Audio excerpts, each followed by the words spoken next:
Hey guys, it's Nathalia. And Audrey. And our episode today will consist of all of the fourth trimester goods, the bads, and the ugly.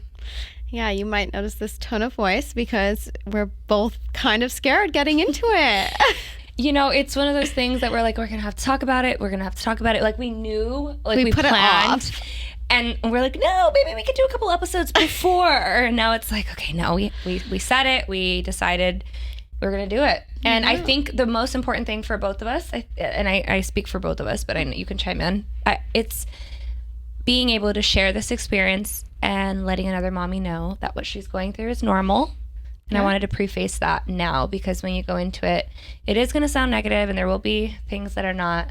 It's going to be uncomfortable, and everyone has a fourth trimester that is completely different. Mm-hmm. Honestly, completely different. I have two friends right now that I'm just talking back and forth to that just had babies like right in the beginning of July, and just, oh God, I'm already emotional.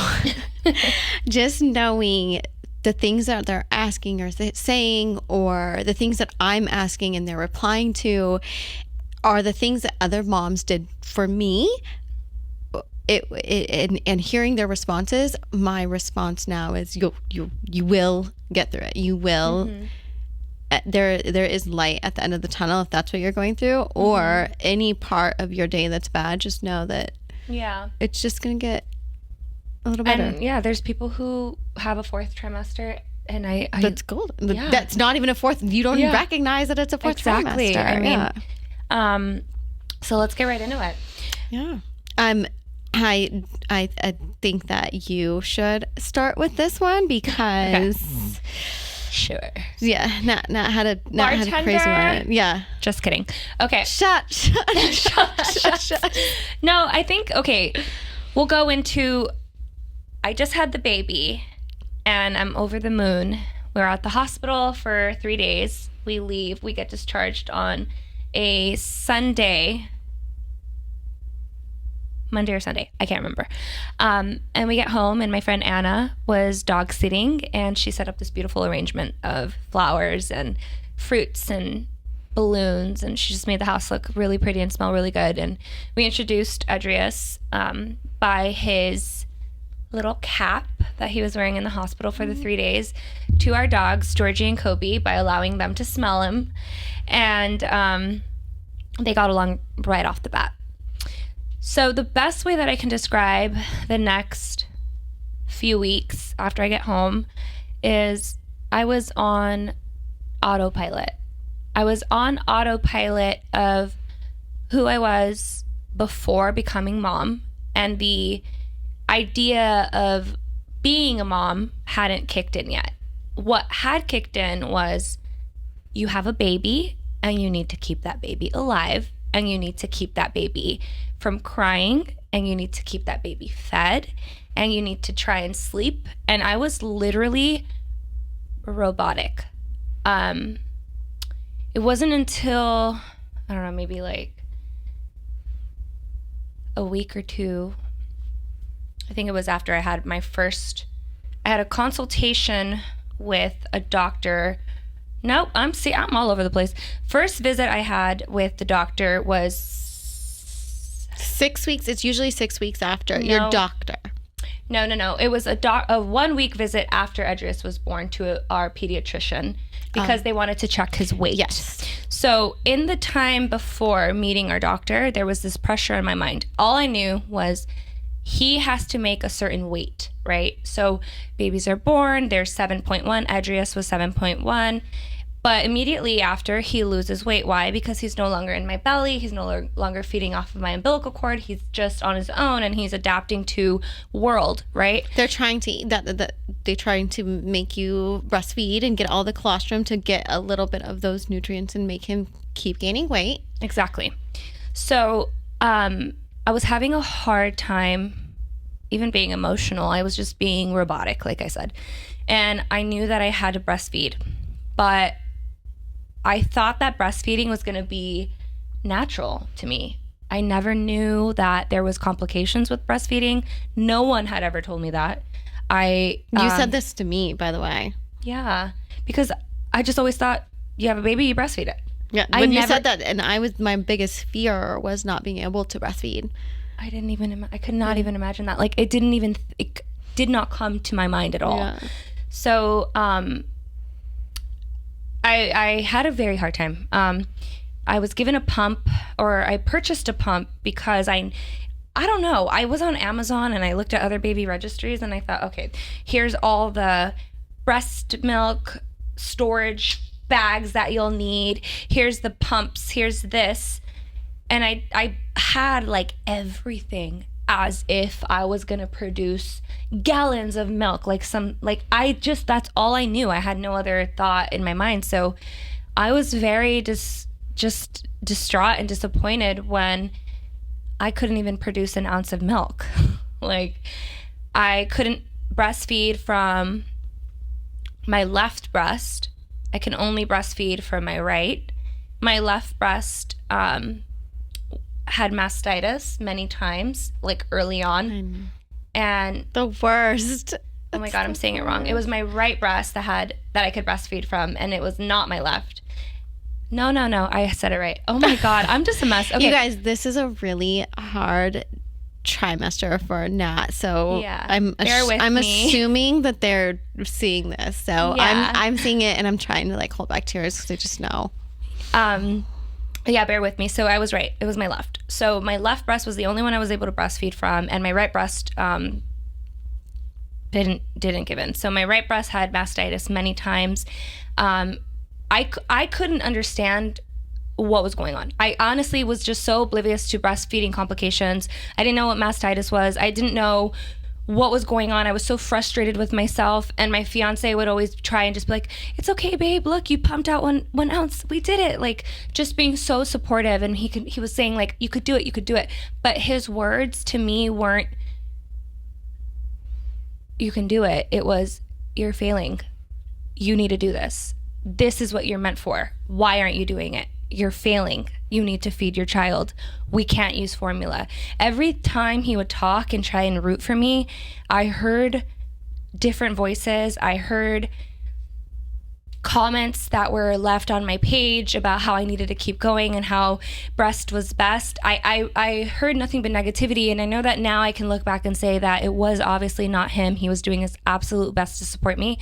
It was everything going on in my brain and my mind and in my own everything.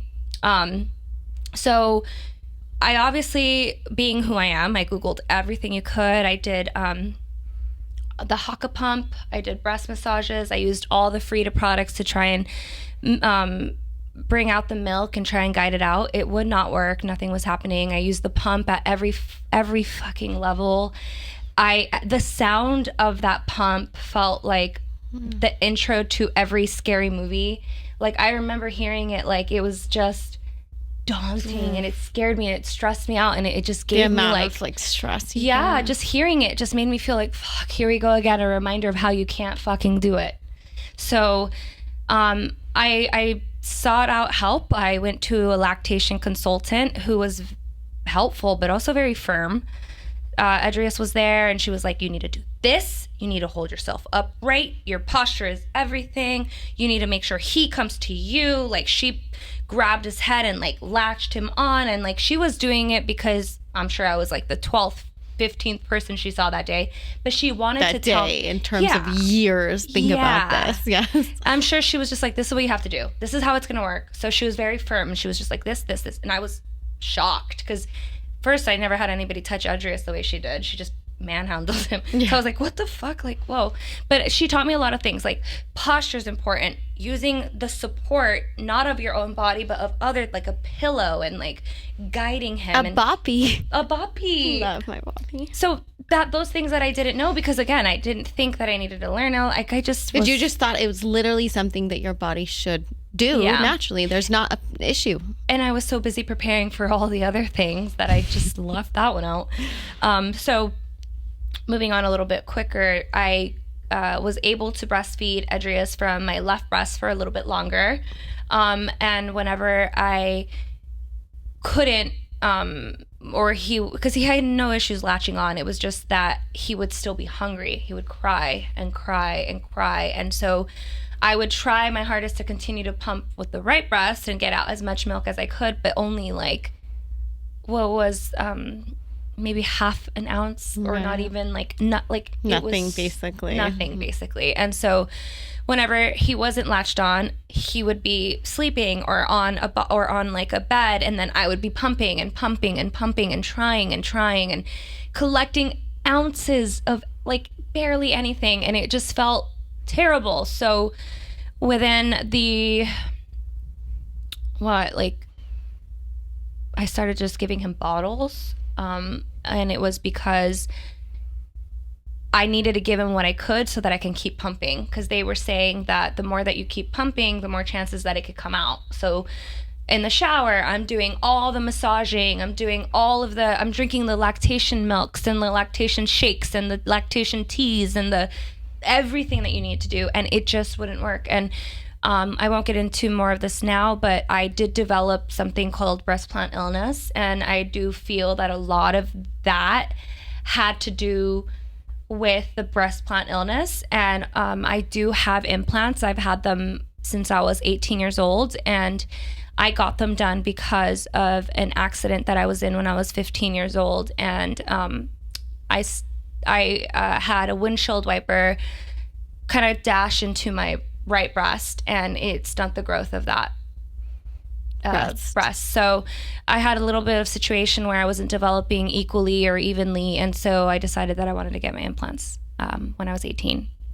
And I'll get more into that in another episode, but I feel like I did have complications because of the effects of the implants, and not saying that your case will be the same, but I did want to make sure that everyone knows that there was unknown reasons, but also I have a strong feeling that it had to do a lot with that. Right. So in the midst of the first month of having Edrius, I went through just so much stress and pressure that I put on myself, and judgment from outsiders and Instagram, and just. And this is the breastfeeding journey on top of like literally just having a newborn, and not a lot of help. Yeah. Yeah. So after I had Edrius, I went back to work after 2 weeks. Yeah. So after 2 weeks, I went back into the office. I was going into the office 3 times a week. So I would pump, breastfeed, pump, go to the office, do what I can, rush home, pump, do all the things I could. Luckily, Mo was able to work from home at that time, so it really helped a lot. But like I said, when I was on autopilot, I could have stayed home. There's a lot of options for maternity leave, things that I didn't know about that I had to Google and find out way later, like a couple months ago. And like, I thought to myself, at the time, our company that I work for didn't have HR or anything like that. It was a startup, and so there wasn't really any resources to learn about maternity leave. But also, I didn't really want to not go back to work. I felt like that was my normal. It's your identity. Yeah, and so being out of work made me feel out of place and out of just weird, and I thought that that's what I needed to do to make myself feel like myself again. And that was the feeling of like, I don't know who I am right now, so I need to go know what I'm comfortable, go back to what I'm comfortable with. And so I'm having trouble breastfeeding. I'm still working, and we just had at work, we had like a new studio that we just got into, so there was a bunch of stuff going on, and it was right around holiday. And out of nowhere, I started to feel like rushes of like waves of tears just pour out of my eyes. Like, I could just be standing Fell there. Out, yeah. And tears would just pour out of my eyes, and I would think of the most insane traumas I've ever experienced. I would think about all the traumas my mother experienced, my father. I would start thinking about things that I feel like I never healed in my past. And I found myself just staring blankly, crying. All the time. Every day. There was times where I was at the office and I would go to the bathroom and nobody would know. I would go to the bathroom and sob, and then pat my eyes, cover my makeup, like fix myself up and go back out like nothing happened. And I didn't know at the time because I kept thinking it's hormones. It's baby blues. It's what they say women go through for about 2 weeks, and just your body getting back adjusted to, back to yourself, and also, lack of sleep. Yeah. So tell me what baby blues, because I was talking to you a little bit about this earlier, because I just wanted to preface it with, I didn't ever know the difference between baby blues and postpartum. So could you tell me what baby blues, like what you found out going to a doctor clinically? Yeah. Well, I'd never went to a doctor, but I did talk to therapists, and I did read a lot, but I didn't physically go. I did a lot of Zoom.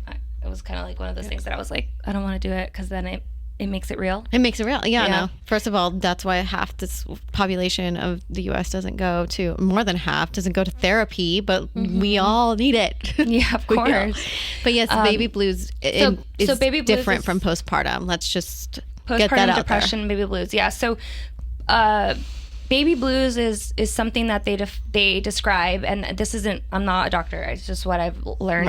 Right. Baby blues is something that happens, and it usually lasts about 2 weeks, where your hormones are getting adjusted. Obviously, you just had a baby, so you're not sleeping as much. So there's just a shift in your mood. A lot of times it could be frustration, it could be sadness, it could just be like your hormones are coming too. So it's just your hormones are, and all those hormones that you all the extra hormones you had making a baby are leaving your body. Mm-hmm. So there's of course going to be a shift. I mean, you've seen it when you take birth literally control. we grew a fucking child. Yes. You see it when you take birth control, or when you stop taking birth control, or a lot of things can impact your hormones, which then impact your mood. But postpartum depression is something that could actually be more severe. Typically more severe. It lasts a little bit longer, and it's and something that you actually might not experience until up to like a year after the baby's born is something I understand. So it could, that's the thing about depression. It can, we're not doctors. We are literally just saying how we know about something. I'm just trying to, because we mentioned baby blues, to let the audience know this, but we can just go back to you crying in the bathroom and thinking, it's fine, this is going to go away, because this is what every new mom experiences this. Yeah, I've had a history of depression in my past, in my early teens through... I'm a depressive person. I get it. Me too. Yeah. Yeah. So I've experienced depression, but in different ways, and I hadn't felt depressed in a while, like years. I feel like I overcame it. I felt like I was okay, like I'm strong. I journaled, exercised, did all the things. I'm good. Even if you're not strong, it's an actual condition too. Like, no, I know, but that's just how I felt. Yeah, those are my feelings, and I felt strong. So it's like, when I got out of the bathroom, or whenever I would cry and have those episodes, I would always just try and shake it off. And my mindset was always a little bit stronger than that, right? I would always feel like, stop it, shake it off. And I would kind of be a little bit hurtful to myself whenever I kept falling into those moods. I would be like, stop, get it together. You have a baby that you need to take care of. Again, I'm still referring to my son as a baby that I have to take care of. I still have not clicked that I'm a mom. Okay. So it all comes to like this weird timeline that's not linear. It's just, there's all these things going on in my mind, and I don't think I have depression yet. I think I'm just going through baby blues. And then there's a couple times where I would post on my Instagram where I would listen to music and just be like dancing and smiling, and then like crying. And I would post about it because I connected with a lot of mommies on Instagram, and I thought, okay, somebody must have gone through this. And sure enough, a lot of women did. And that's when someone was like, you should check into it, because you've been feeling like this for a while. You might have postpartum depression. So when I did, I didn't want to admit it because of who I am as a person. But I started having really bad thoughts. Like, just terrible thoughts, And I wasn't really like aware that I was a mom. I couldn't. Sorry. If you need to take a break, we can take a break. I couldn't. Like, I couldn't do anything without thinking of how much I was failing. I would pretend I was fine. I would post videos of Edrius and make up this fairy tale of what I thought pregnancy was and what having a baby was. And I would post all these beautiful things, but I didn't feel that. So I felt like I was being fake. I felt like I was lying to everybody that I confided in on my social media pages. I felt like I was lying to my family. Felt like I was lying to my fiance. I wasn't happy. And ultimately I decided that I was going to have to give Edrius formula, which was so hard because I wanted to breastfeed and I wanted to feel that connection with him. And I kept, like I said, reliving all the comments of how breast was best and that if I gave it up that I was failing, or that my bond with my son would never be as strong, and that, you know, just all these fucking negative things that it really sucks that people are like that. I hate it. But Mo, my fiance, supported it, and he was like, of course, like whatever you, but it was really hard for me to even tell him that. And after I stopped and I switched, I was able to go out again and drink and do all the things. And so I fell into this really dark hole of drinking and suppressing my emotions and sucking in all the fakeness of what motherhood in my mind was gonna, like, I was just fucked up. Like, if you look back at that time, like, you would never know. No, I mean, I knew only after a while. Actually, me and Nat formed our the way that we are friends now is because of this time period in our life. Like, our pregnancy was a thing. Yeah. But it was learning each other and like learning to get to know each other, but also, like, you know, you don't know each other, but we didn't really learn each other till we went through not the same hardships, but this hardship. This is the time that I got to know Nat. Yeah.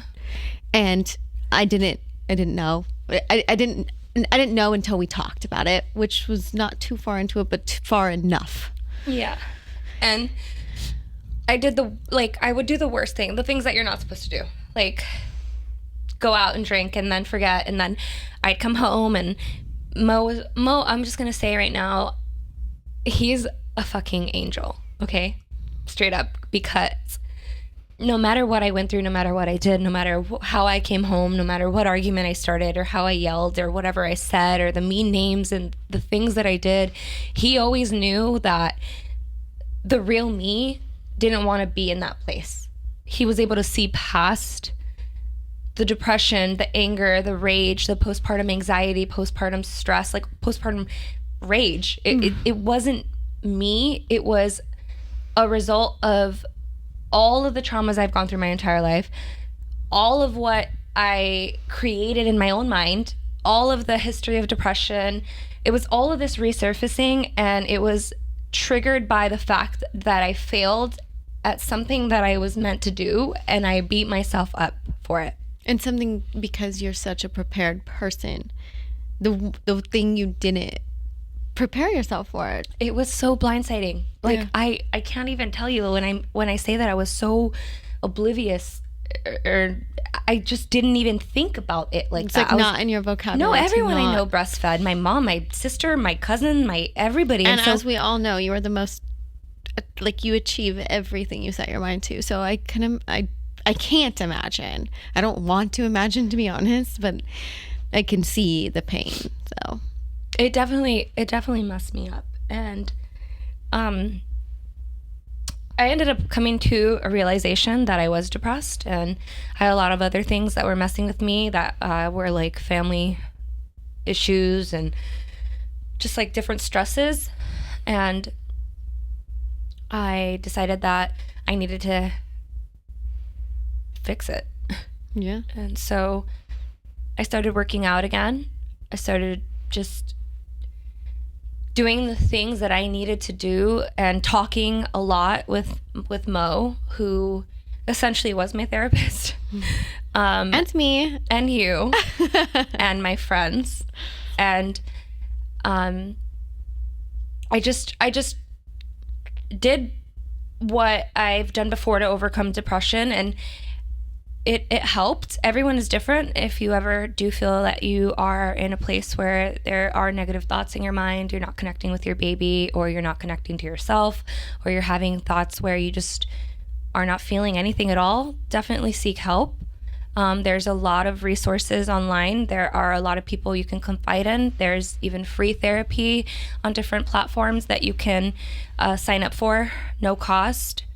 And meditation, reading, journaling, audibles. I didn't have time to read, obviously, but Audible, working out or getting into whatever made you happy, whatever makes you feel better. I have always been an Arbonne girl. And so like I followed like a 30-day healthy living, program where I was drinking teas to detox, and I was making smoothies, and I got into cooking. Like I started cooking like I'm some sort of fucking chef. I loved it. I felt like I fell into loving this like healthy lifestyle that I didn't drink. I drank all the water that you can think of. I felt like I was coming to myself. I lost a lot of my baby weight. And I overcame that hump. And that's just that one part of the 4th trimester. So outside of all the emotional things, there's baby, Adrius, who I finally realized was my baby, and I'm his mom. And I think that was when I started to feel I was meant to be a mom. I was meant for this. And I fell in love with motherhood and my son more than ever. And we started doing all these cute things. He's starting to crawl. He's starting to take photos with me. We're doing self-tapes together. And I definitely didn't get too into it. But, the first months and the first few months are always going to be a little bit more difficult, just on trying to adjust to like this baby who needs to eat, sleep, diaper changes, all the things. I started to realize that what I put on my registry I didn't fucking need at all. Oh my God, I have so many comments on that. And all the money that we spent could have probably been saved. But you know what? College fund. It's the first baby too. Like that's an important. It's your first baby. It was my first baby. No one know like. Which now I have a massive list of what you really fucking need. So hit me up if you want it. Sorry, I'm trying to like, what was it called? Levity? Trying to make this. She's trying to literally amp up the game right now and make us not as emotional as we are. But I think, okay, so there's a lot to do with the 4th trimester, and that is just heavy. It's just a very big, heavy part of it. And then there's so much more that I know you want to say, but I'm going to go ahead and get into my parts about this. And, maybe we could do another episode on our own, because I feel like our 4th trimester was like a whole year. I'm not kidding. I'm serious. Like there's a lot. Like there's emotionally just changes in your life. Not physically. Your routine physically. Oh my God, I didn't even touch on that. Yeah. So we'll touch on each other.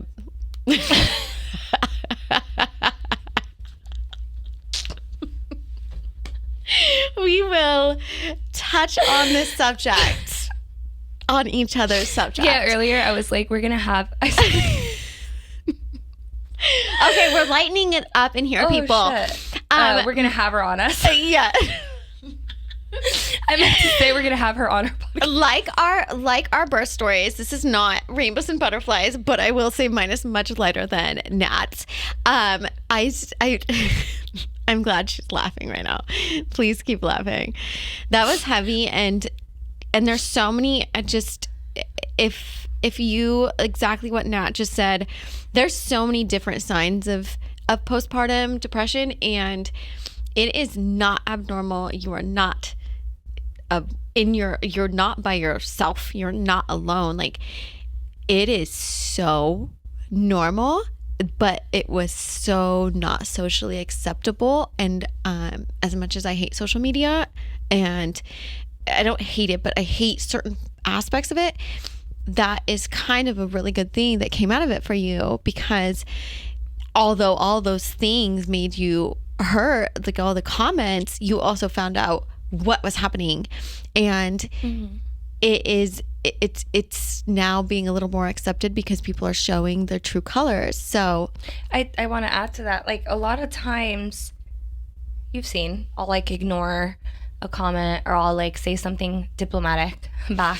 I don't know how. I would be like, yeah, and but then I'm like, now if it's also because a lot of people are just not, I don't mean to sound like an asshole, but they're just not smart, or they're not aware of something, or they're not educated on it, or they don't have any knowledge, so their comments come from a place of just saying things because they can behind a screen. Yeah. And they don't realize that those words are can actually be daggers to another's pain points. They could be literally the words that make someone kill themselves or kill their baby. I mean, in all senses, it could be whatever it is. Yeah. But and it's when you say it out loud, it's scary and weird and fucking, you don't want to hear it, of course, but it's true. There's power in those words, and there's power and pain in the words that you use and tell other people. And so just, if you see someone say something back. Like, tell them, or say something doubly upbringing, or yeah, like, or report the comment. Like, one of the things is, like, we could also report comments. Like, I mean, I do my best to delete things just because I don't want it living there. I don't want to give it the power of just existing on my page. Right. But like, a lot of times, like I said, we just forget that those words hurt. And before you're getting into your story, there's one little thing that I was going to say about postpartum depression and postpartum blues and the signs. Baby blues, yeah. Baby blues. I think that there's a huge difference between the two, because when you wake up in the morning and you find no willpower to get up, or there's no desire, but it's all strenuous. It all feels like you're like dreary. Or it feels like, I have to get up to go and feed this baby. Like, when you feel this almost like a weight on you to do the things that you know you have to do. For me, that was a massive sign. Everyone's different, but I'm a goer. And so when I started to feel like it's a burden, everything was a burden, and my mood and my actions reflected on it. Like, it was visible that I was just not myself. Those are things that are huge signs but you have to be able to identify them within yourself, and you have to, obviously, like, Mo and I didn't have family that was close by. We don't have a large support system except for our handful of friends that we can rely on. It feels very lonely if you don't have family around, which we didn't. It was just him and I. It was our little secret that I was going through this, because I didn't tell my mom, I didn't tell my dad. If they're probably listening, they're like, what? And that was my thing. It was like, I couldn't talk about it with anybody. And also, my friends that didn't have babies, most of them don't. Yeah.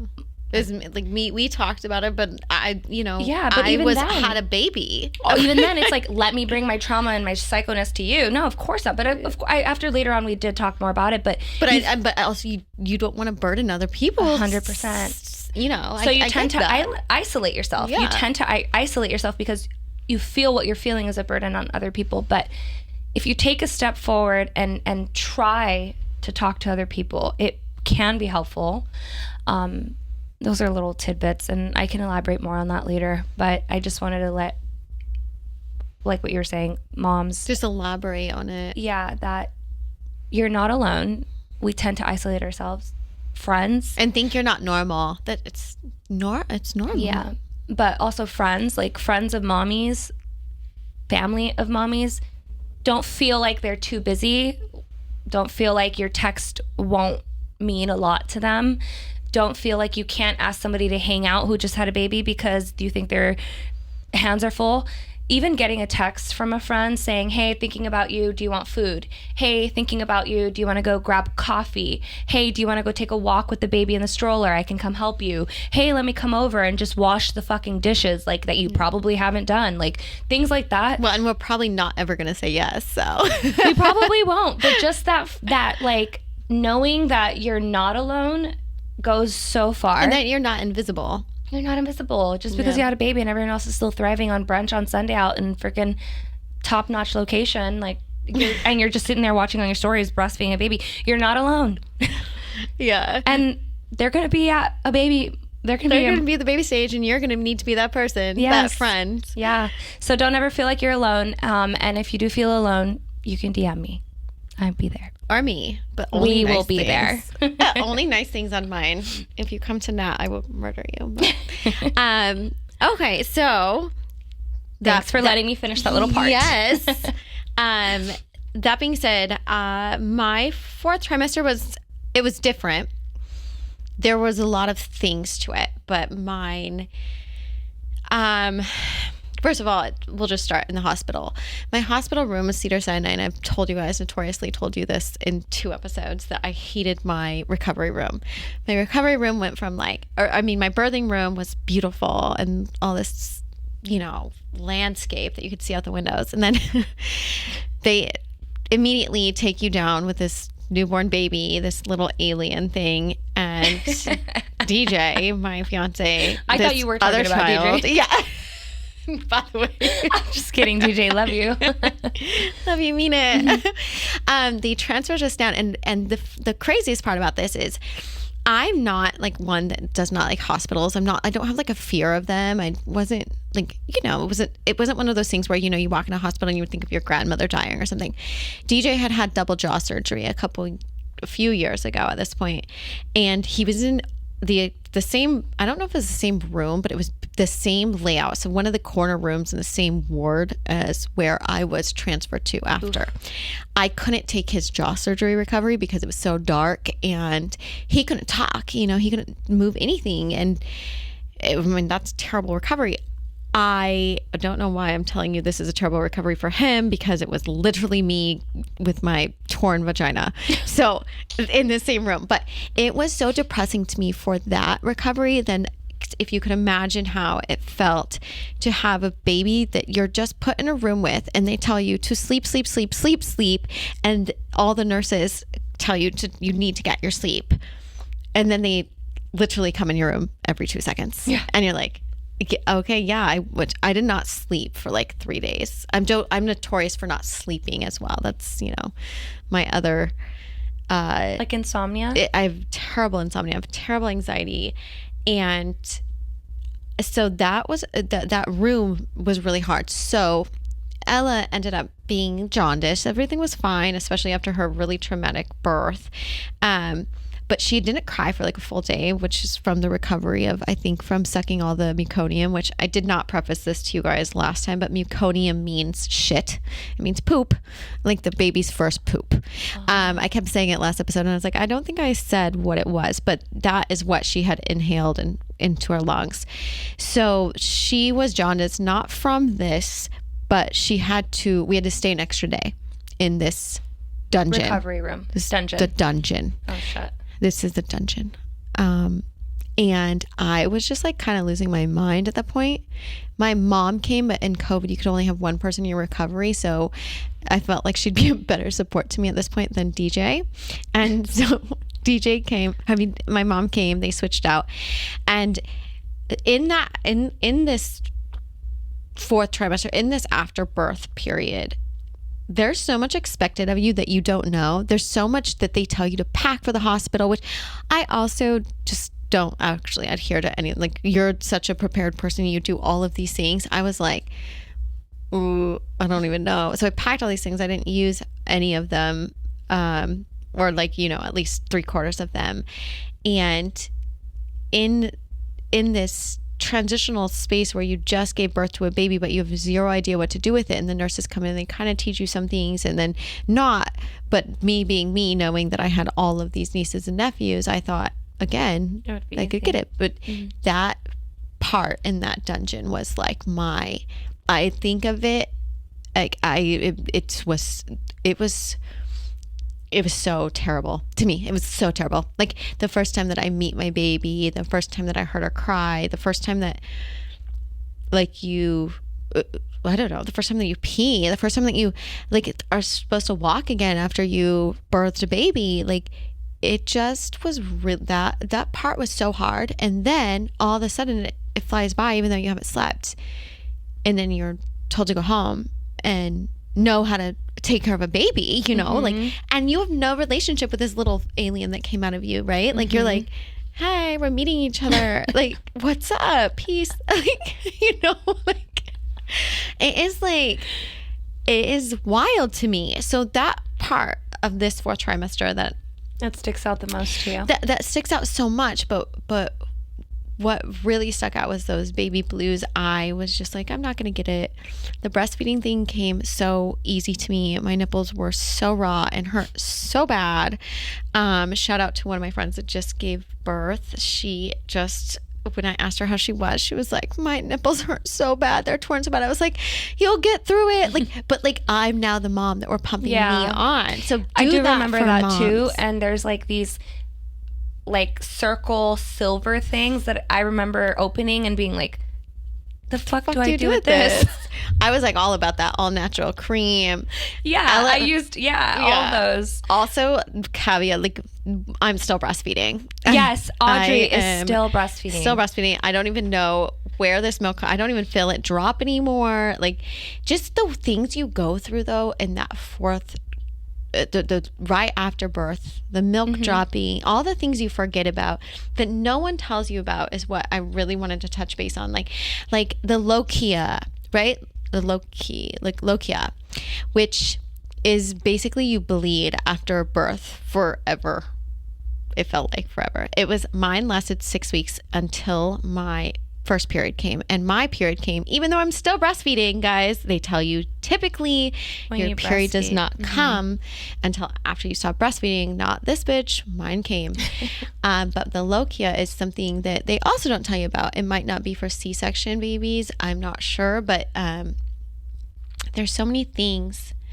The breastfeeding, the nipples that hurt, the nurses taking you to the bathroom when you're first trying to poop. walk. Oh my God, the terrifying first shit.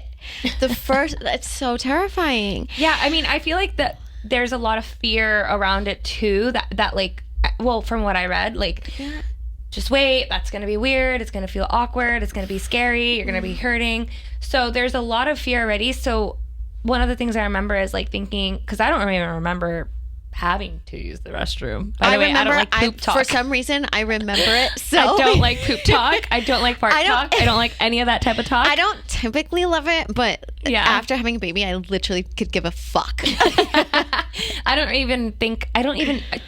I think I blocked all of that out because of how traumatizing it was. Because you were not even mommy yet. You didn't feel mommy. No. Like you didn't like, you're just, Yeah. Okay, keep going. I'm sorry, I'm just like... No, actually, I was kind of going on a tangent too, because when I was going through the lochia and the period and the peeing and walking to the toilet and the panties that you have to wear forever, those are things that like no one talked to me about, and I thought I was very well prepared. And so we'll just start with the lochia. This blood that just literally drips out of your vagina. All this weird stuff comes out for literally, it could be up to 6 weeks. Mine went to 6 weeks, and then I got my period. I was not prepared for that because I'm a person that needs to work out. I need to move my body. I need to walk. I need to do yoga. I need to go to the gym. I couldn't. I couldn't put my pants on with it because it felt weird with the underwear that went with it. So there's all these things to it. Yeah. And to keep my sanity, I needed to be able to do those things with my body. So my first time then, like when I went home and I was like trying to rock Ella, and she's notorious for screaming. We literally call her Screams. It was so hard. It was such a hard job to like be your mom and not be able to take care of myself. And I vividly remember like my niece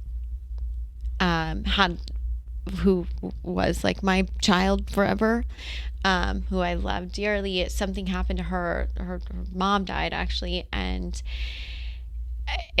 she did it as I was giving birth apparently, but they didn't want to tell me because I was so worried. And it was the first time I was like sitting in the chair with my baby like eating on me, and I couldn't be there for her, and I just broke down, and I was like blubbering, and I was just thinking, you don't even know what you're doing with this own baby, and now you can't take care of this person, and what if something happens here, but you can't even get up to walk. And like I just felt like the way I am is go in a different way. Like I need to again move my body, and because I couldn't use it the way I am normally used to, that caused a whole world of hurt for me.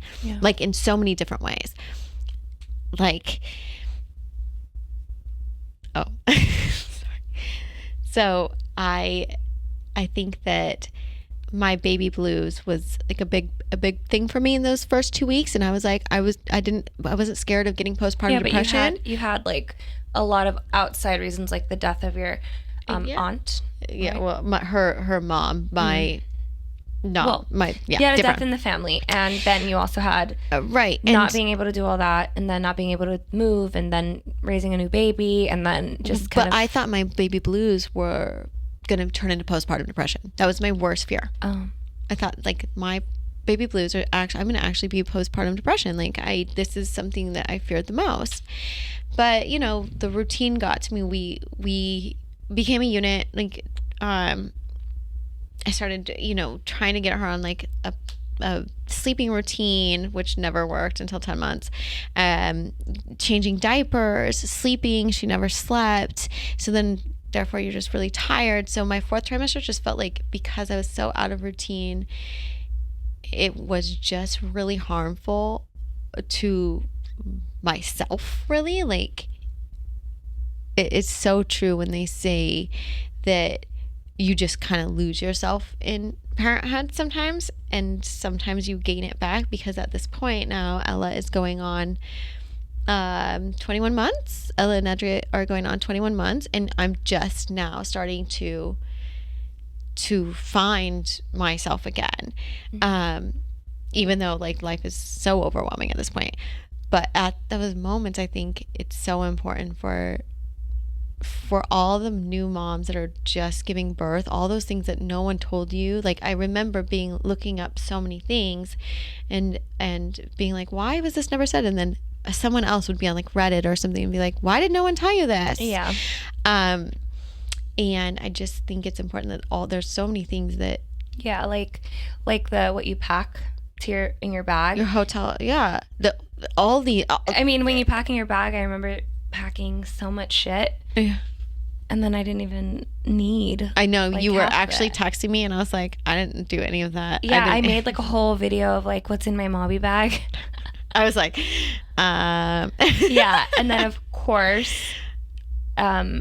we somehow a part of the bag that said babies goodies or something, which had Edrius's onesies, wasn't in the fucking bag. Yeah. So Mo had to run to the nearest Target to buy a newborn onesie, find a way to get it like ready to wear. Yeah. And then that's what Edrius ended up wearing when we left the hospital. But it was like, and the one thing that I did pack, I mean, I packed a couple things, but the 2 things I packed that were the most impactful on my postpartum was a button-down long sleeve nightshirt, like the Eberge.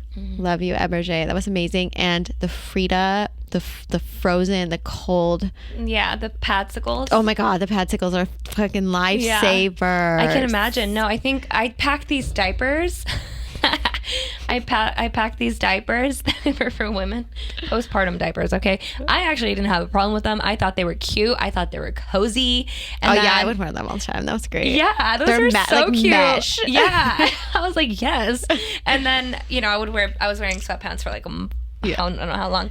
But I didn't have lochia, whatever the hell. That only lasted for like... No, this was something else I wanted to say to you to all of you. I think it was like a couple days. That was the other thing is I was small during pregnancy. I'm small. I was small during pregnancy, and I was just thinking I would totally lose this weight, which it did come off, but I had this lochia. I couldn't wear any of those clothes. Actually put on leggings. You like took a picture of leggings. I remember specifically telling you like, how are you doing that? Like I'm cringing thinking about that, just touching my vagina. Yeah. I like actually could cringe now thinking of the pain that I thought of that. Right, because but this is why everything is so different, and that's what I was saying is in your postpartum, your 4th trimester, there's so many things no one tells you. If you are thinking, because a lot of mine was fear, like when the nun okay. the nurse would be like, you need to go to the bathroom. You have to go pee. You have to go pee. We need to see this first pee. Like all these things because they want to make sure you're not bleeding out and whatever.